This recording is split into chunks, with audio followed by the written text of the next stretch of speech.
सीधे रुख करेंगे दीपक बोहरा जी का। दीपक जी, जल्दी से आपकी टिप्पणी मैं चाहूंगी। पथरीला इलाका होने से ऑपरेशन में भी दिक्कत आ रही है, तमाम तरह की चुनौतियों का सामना भी इस वक्त मौजूदा सरकार को, पुलिस प्रशासन को वहां पर करना पड़ा है। और बलोच लिबरेशन आर्मी की पाकिस्तान सेना को धमकी भी आई है कि अगर हवाई हमले किए तो फिर सभी को मार दिया जाएगा। कितनी बड़ी चुनौती, क्या बोलेंगे आप इस पर? आभारी हूं ma'am, thank you very much, आपने ये मौका दिया। जनरल सेवाज साहब की मैं बात सुन रहा था, वो एक बेमिसाल सिपाही हैं, फौजी हैं, उनके जो भी कहते हैं बिल्कुल सोच समझ के कहते हैं। मैं आपको बता देता हूं कि जो सिविलियंस थे उनको छोड़ दिया है, ये आप अपडेट कर दीजिएगा, उनको रिलीज कर दिया गया है। शायद आप तक ये खबर नहीं आई, लेकिन मेरे बलूच फ्रेंड्स ने मुझे ये बताया न्यूयॉर्क से। सेकंड चीज, अभी तक अगर बलूचिस्तान में ज्यादा शोर नहीं मच रहा था। एक बार फिर से आप बताएं, आप ही कह रहे हैं कि जो सिविलियंस हैं उनको छोड़ दिया गया है, तो कुल कितने लोग अभी सवार हैं जाफर एक्सप्रेस में? 9 डिब्बे हैं, 450 यात्री सवार बताए जा रहे थे।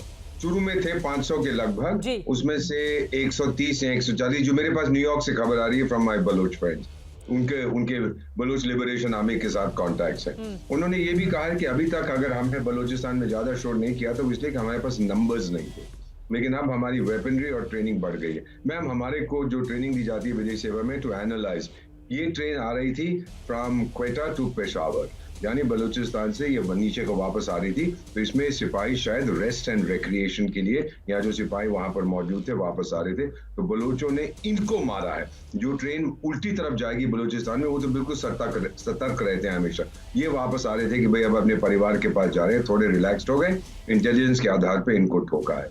तो मेरा ये मानना है, मैं बहुत से इनसे लोगों से मिला हूं, कि ये very clear carefully planned operation है। और अगर पाकिस्तानियों ने ये गलती की जोश में आके कि हम ये कर देंगे वो कर देंगे और हवाई जहाज का प्रयोग किया एटसेट्रा, तो फिर इसका परिणाम सही नहीं होगा। ये बड़ी बात आप कह रहे हैं। आपने जो खबर हमें दी है उसको मैं क्रॉस चेक करा रही हूँ। हमारे साथ आशीष भी बैठे हुए हैं, वो एक बार चेक करेंगे कि क्या जितने भी आम मुसाफिर थे उन सभी को छोड़ दिया गया है। लेकिन यहाँ पर ये जो BLA है वो है क्या, जिसने पाकिस्तान की सरकार और आर्मी ISI के नाक में दम करके रखा हुआ है? जल्दी से उसके बारे में बताते हुए फिर अपने हमारे साथ कर्नल दानवीर सिंह जी भी रक्षा विशेषज्ञ जुड़ चुके हैं, उनका फ्रेम ठीक कराइए, उनके पास मैं चलूंगी। जल्दी से दर्शकों को बता दें, BLA जो हमेशा पाकिस्तान में अलग मुल्क की मांग पर पाकिस्तान में आतंकवादी हमले कराता रहा है। 1973 में जुल्फिकार अली भुट्टो ने भारत, इराक, अफगानिस्तान और सोवियत रूस पर बलूच लिबरेशन आर्मी को समर्थन देने के आरोप लगाए थे।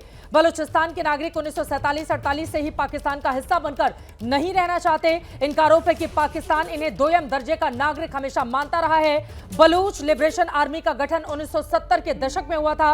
पाकिस्तान, ब्रिटेन और अमेरिका इसे आतंकी संगठन मानते हैं। तो ये BLA के बारे में और जानकारी आगे स्क्रीन पर हम आप तक पहुंचाते रहेंगे। लेकिन जल्दी से कर्नल दानवीर जी, दीपक बोहरा जी ने जो बड़ी जानकारी दी है, सभी नागरिकों को छोड़ा गया है, सेना के जवान अब भी बंधक है, ISI के लोगों को भी कर्नल दानवीर बंधक बनाकर रखा गया है। और ये अपने आप में पहला मामला होगा जब ISI पाकिस्तान की सेना और पाकिस्तान की सरकार के सामने इतनी बड़ी चुनौती इस वक्त पाकिस्तान के भीतर पैदा हो गई है। दीपक बोहरा जी बता रहे हैं सभी नागरिकों को फिलहाल छोड़ दिया गया है। आप क्या बोलेंगे दानवीर सिंह जी?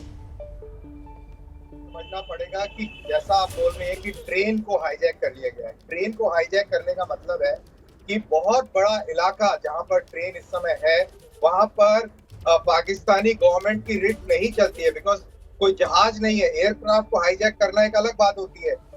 ट्रेन के अंदर बहुत सारे डब्बे होते हैं, बहुत सारे दरवाजे हैं, और इतनी बड़ी ट्रेन को हाईजैक करना और उसके ऊपर निगरानी रखना और इंश्योर करना कि वो वहां से कोई भाग ना पाए, इसके लिए आपको ऐसा इलाका चाहिए जहां पर उस इलाके में गवर्नमेंट की कोई रिट ना हो, गवर्नमेंट की पुलिस ना हो, गवर्नमेंट की आर्मी का वहां पर कुछ चलता ना हो।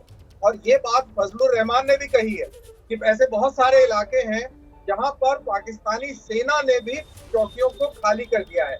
तो एक ट्रेन का हाईजैक होना इस तरफ इशारा करता है कि वहां पर लॉ एंड ऑर्डर नहीं है, गवर्नमेंट की रिट वहां पर फ्लो नहीं करती है, और ये एक बहुत बड़ा संकेत है। और आप मान के चलिए कि ये अभी शुरुआत है, और जिस तरीके से लामबंद हुई हैं सारे संगठन अफगानिस्तान के अंदर और पाकिस्तान के अंदर, और पाकिस्तानी आर्मी को और पाकिस्तानी एस्टेब्लिशमेंट को जिस तरीके से टारगेट किया जा रहा है, आने वाले समय में हम देखेंगे कि बहुत बड़े पैमाने पर सिविल अनरेस्ट और इस तरीके की घटनाएं होंगी, और इस तरीके के वाकया और भी देखने को मिलेंगे। ये बड़ी बात आपने कही है, इसी वजह से थोड़ा सा पहले जाते हुए जानकारी देते हुए फिर अपने सहयोगियों के पास जाऊंगी।